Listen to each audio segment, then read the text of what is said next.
पर समाअत में अदालत ने परवेज इलाही के जमानती मचलकों के हवाले से सुपरिटेंडेंट कैंप जेल लाहौर से रिकॉर्ड तलब किया है और कहा है कि आगाह किया जाए कि परवेज इलाही को नजरबंदी से पहले 1.5 दिन क्यों नजरबंद रखा गया। अदालत ने इस्तफसार किया। इसी पर मजीद बात करते हैं। बोल न्यूज़ के नुमाइंदा अब्दुर्रहमान हमारे साथ हैं। अब्दुर्रहमान, अपडेट कीजिएगा समाअत के हवाले से मजीद।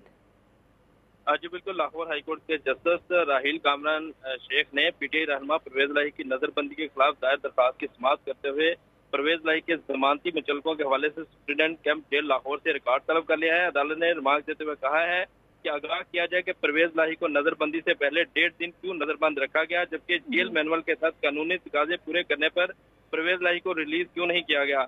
परवेज इलाही की अहलिया कैसरा इलाही के वकील आमिर सईद ईरान ने अदालत में दलाइल देते हुए कहा कि किसी भी मुकदमे में लाहौर हाईकोर्ट ने परवेज इलाही को गिरफ्तार न करने का हुक्म दिया था, जबकि परवेज इलाही को नैब ने बिला जवाज गिरफ्तार कर लिया। परवेज इलाही को जमानत पर होने के बावजूद नजरबंदी का हुक्म जारी करके जो है वो जेल में बंद रखा गया, जबकि नजरबंदी के हुक्म से 2 दिन पहले तक परवेज इलाही को गैर कानूनी तौर पर जो है हफ्ते बेजा में रखा गया।